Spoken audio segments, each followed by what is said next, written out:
We're back on Country Pocket. We're here with Dusty the Kid. The new album is Days of Love and Rage, and the song you just heard is Bethlehem Steel. Dusty, what kind of risks do laborers face in this country? Oh my God, monumental risks of life and limb every day. Um, yeah, we live in a country that offers very little, very little support to its working class, um, especially now in the days of um, significant lack of union labor and the state of union labor in the United States certainly has lost a good amount of its luster and a good amount of its strength. Um, the 20th and 21st century have not been kind to organized labor, and that definitely I think is showing itself more and more as the years progress. To really be a detriment to the quality of life, for the American laborer. Yeah, whenever someone isn't sure about the value of unions, I just remind them that Jeff Bezos has people peeing in bottles. So Yeah, maybe somebody ought to do something about that. yeah. Uh, so in the song, there's a kid literally walking into the shoes and into the industry that killed his father. How is it real that that's a situation that actually exists in certain mining and industrial towns? Right? Yeah. Well, it's the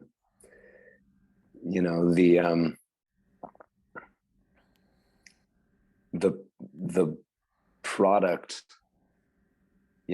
of American mining industry and mining industry the world over. Um, you know, it's it's as much what gets sent down the mines as what comes up. Um, and yeah, it's a vicious, you know, it's a vicious cycle, and American industry requires um, it requires that entire communities be willing to give up their lives for the company, you know, to keep the mines going, to keep the smelters going, um, at great at great cost to human life and limb. It is it is a terrifying prospect. Things are changing though, in that at least you have more machines taking jobs. You have more strip mining and just blowing up the mountainside instead of sending people down into the mines.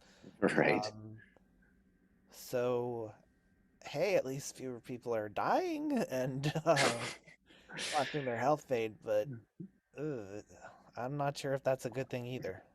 Right. Yeah, I am from Montana. I'm not sure if you're familiar um, with the Berkeley Pit in Butte, which is one of the largest open pit mines in the world and is now a horrific ecological disaster. It's filled up um, with toxic water and fluids, and it is rising every day. And they are frantically trying to figure out how to make it stop.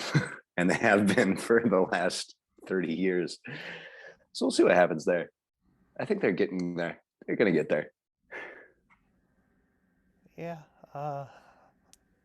So you are someone who, at least on your website, talked about returning to folks' radical roots. Tell me about why that's important. Yeah. I think that, well, I don't think that, I know that in recent years, the American understanding of folk music shifted with groups like Mumford and Sons and the Lumineers, and suddenly there was this like mid 2000s. revival of mainstream folk music, of a bunch of rich white kids in suspenders stomping their $400 fry boots and going, "Hey, ho!" um, and at least in a mainstream sense, and I think the majority of America now at this point, because that's what we were, being spoon fed there for a while. That's what they think of as folk music, um, rather than be, or they have, the classic conundrum of, the de-radicalization of the 1960s, where they, want to listen to, you know, Joan Baez and Pete Seeger sing "Change, Change, Change," um, without any understanding of the context and things like that. Um, so, and I looked around my music scene and the people that I know around the country, and really not a lot of people were making the kind of folk music that I wanted to be hearing, both in content and in sound. And so, um, yeah, so I really wanted to dive in and write some new songs and ballads, uh, about stories and things that I have seen and heard, in traveling and just in living life, and to really kind of get back to the basis of, of Woody Guthrie, of Phil Oakes, of these, um, prolific American songwriters, who were very, very radical, especially, in their own right for their own time. Um, yeah, and to kind of try to come at it from a place of directness. I guess I would say that's not a very good way of saying that, but I think we're at a point, in the world and in America, where we don't have time to, wax philosophical for much longer. Um, I don't we don't have time for flowery lyrics and Bob Dylan, musing about, numbers of the stars, and, you know, where they're going to take the red, white, and blue shoestrings and have it out on the Highway 61.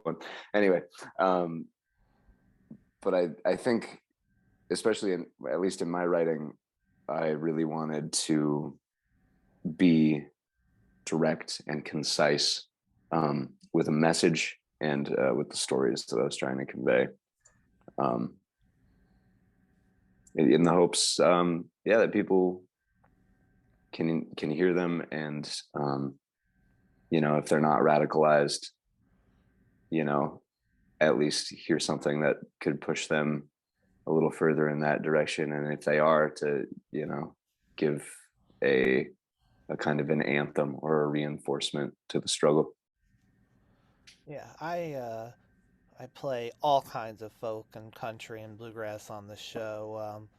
Most of it, as you probably can guess by the content that's out there, is not radical.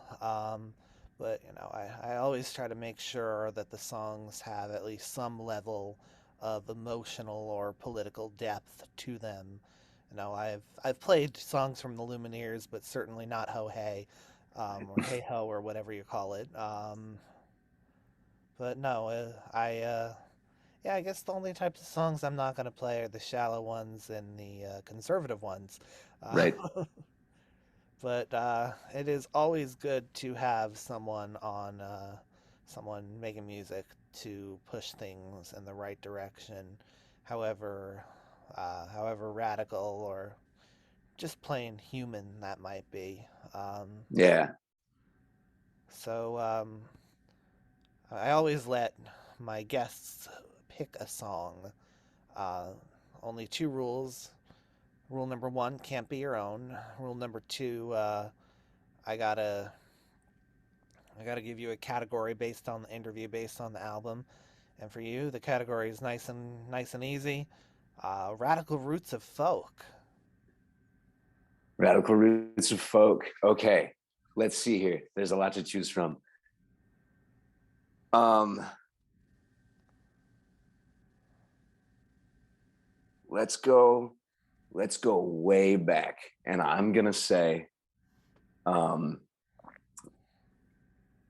"Follow Me Up to Carlo" by the band Planksy, who are an Irish folk band from the '70s, and that song, "Follow Me Up to Carlo," is one of the oldest songs that I know. And it was used as a rallying cry during one of the numerous and and bejeweled Irish uprisings. Um, and It's hundreds and hundreds and hundreds of years old, and the veracity and the amount of heart and hope that's in it, I think would be difficult to rival today. All right. Thanks for coming on, Dusty the Kid. Thank you so much for having me, Trevor. The cause of labor is the hope of the world. That's your T-shirt right there. Yes. All right, follow me up to Carlo. All right. All right. We got through it.